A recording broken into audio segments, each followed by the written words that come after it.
Hello, this is the Hobby Model Maniac, and today I'm doing a quick review and look at the Tamiya British Special Air Service Jeep. So I'm going to put the camera on the tripod and show you it in closer detail. Okay, so here's the Jeep. Before we get going, I just want to say this is my first military vehicle I've ever built, military kit. I've been building model railways 16 years. I've built one or two ships years ago, but I'm really getting into this hobby now, building these vehicles. I got tanks coming as well in 135th as well, so that'd be nice. I think I got a Panther tank coming and a Panzer tank, a few other bits, but I'll be doing videos on that anyway. So let's take a closer look. I've gone for a desert colour, as you can see. I got my pointy pencil here to point out detail. So what I've done is sprayed this in a desert colour. I've done the air spray technique where you spray it. I sprayed it in black, well, NATO black, and then put the air spray on and sprayed it in the colour and scratched off a few areas to get this scratching effect. And after weathering it, I kind of got rid of some of them, but I did make some of them quite noticeable, especially here at the back there, that nice big scratch there where the paint's come off, and down here as well. There was a bit on the bonnet, but that's being covered up slightly with the shovel put on the front. And there's a few more bits around the vehicle we'll have a look at. If I just... The front wheel lifts slightly on the front, so I might have to look at that, but it's going into a diorama. There's a few bits here chipped off there. At the front here you can see the black under the paint, and here. Now obviously they ain't going to be really outstanding to the eye because this would have been through the desert and sanded up and everything, so I'm quite happy with having them quite faded into the bodywork. I think it looks really good. I'm also really happy with how these jerry cans were though on the side of the model as well, and the bags, the saddle bags on the side here. There's one this side and there's two the other side. It does tell you when you're building it, obviously you can fill the back in with jerry cans and that, but I wanted to put my own kind of look to it. And you got all the jerry cans on the front anyway. You got the big gun. I forget what that gun's called. I'll call it MG42 because pretty similar. It's a big gun. But I'm sure someone in a comment below let me know what that gun's called. It was in the manual to the model. One of the things that scared me when I bought the model was the figures, but I really wanted to get painting these and learning how to do it, and I gotta say the figures come out very nicely. I painted the beards and everything, the eyeballs. It was really good. I look forward to doing more.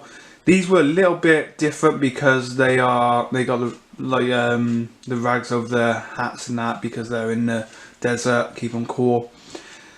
But yeah, it was pretty simple. I did weather them up after with some Humber black weathering powder, what I use for model railways, and I think that really helped because they was a bit too glossy. And I got some matte varnish, but I could not find it anywhere, so I've done that for now, and I think it looks great. I will spray the entire model on matte varnish, just so there's nothing shiny.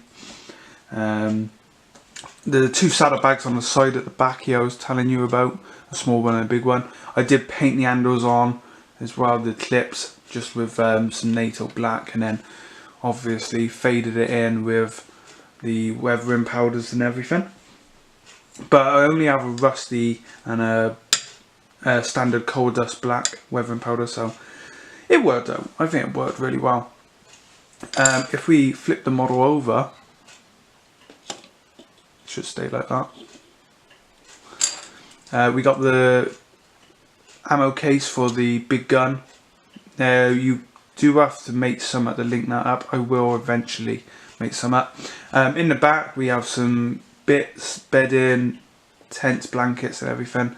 The jerry cans, Like I said, I didn't want to fill the entire back up with jerry cans. I thought it'd be nice to have some of the other bits, because they give you more stuff than you really need with this kit. Well, I thought so anyway. And I do like the jerry cans on the front here, like they're strapped down to the front of the bonnet. That's really nice. And again, the figures look really good. I will see if I can get a better shot of the figures in a minute. But no, overall the vehicle was a really nice build. There's a few areas I probably could have worked on a bit more to stop this rocking. But it's okay, I'm happy with it. Like I said, it'd be going into a small diorama. And I'm really pleased with it. So what we'll do, we'll take a closer look at the driver and passenger. So here's the passenger. I wanted to fit him straight away because I wanted to see how the gun would look with the vehicle and the passenger. They give you two options, two different kind of guns you can fit. Now I fitted this one, like I said, I forgot the name, but someone did comment on a Facebook picture saying that gun would completely shake this vehicle apart. And I agree, I think it would, but it looks good, and it looks like he's just posing with it at the moment. I gave the gun just a lightly weather, just some dry brushing. Well, I've done that to the old model really, but it works really well with the gun. It gives it a kind of dusty effect. The driver, the passenger, sorry, you can see I weathered up his arms and that. My dog's just decided to start walking about. Come here. Yeah, we got laminate floor. She got nails and they tap. And it gets quite annoying at times. I painted his eyes. Like I said, I used some weathering powders on his arms just to tone the colours down a bit. And I do that quite a bit with the model railway stuff, and it really works really well. Painted his eyes, like I said. The beard worked out really well. I'm very pleased with how the beard worked out. They do come with goggles. Now, I didn't fit the goggles. I might do that today if I have chance. I just ran out of time really. I had a busy Sunday, so I got most of this done before I had to go elsewhere and do stuff. But no, I think he looks really good. I don't know if we can... It's got to be really hard showing you the driver because the gun and everything. There we go, that might work. But the driver has gloves because he's the driver. I gave it a bit darker face colour just because, you know, skin colours are different and that, so I thought it'd be nice to give him a bit darker colour. Where this guy, the passenger, is quite pale around his face. So, I mean, it works really well. I think the figures look really good. And this is the first figures I've ever painted and built. So, I'm really happy with how they turned out. I do have something like 15 German soldiers to paint. 5 of them come with one of the big guns. So, that should be very fun.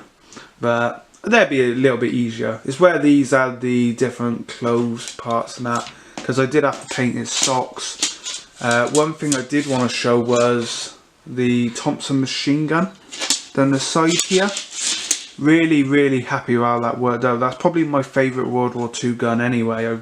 I've always liked the Thompsons. And painting that up was really fun actually. I thought it'd be harder than it is. I got my magnifying glass out and that. And most of the stuff I painted by eye, just using my eye. I didn't need the magnifying glass. I did when I wanted to just touch up some areas, and especially paint the eyeballs on the 2 soldiers. But no, I'm really pleased with how this gun turned out, the Thompson. It looks really nice there. There is another gun that comes with this one. I think it's a German gun of some sort. But no, I'm really pleased with that. That looks really nice. There is a magazine case in between the driver as well. I don't know if I'll be able to show you. You can just see it down there. That little grey box down there, which I thought was appropriate because they might have it there just in case of emergencies if they run into any trouble. But no, that Thompson machine gun looks really good. Might need a little bit of weathering, but I don't know. It looks alright. And quickly, we'll just do the back. Nothing special here. You got 2 spare tyres. Like I said, I'll give it a matte varnish, and that should get rid of some of the shininess. But no, it worked out really well. There's nothing really to show you on the chassis. I did weather the exhaust up, but I didn't really weather too much underneath the chassis because I thought you wouldn't see it. So, I think that's it for this review. So this is the British Special Air Surface Jeep Tamiya kit. I don't know if the Tamiya has a code on it. I will just check for you. It's 135th. I can't see a Tamiya code on it.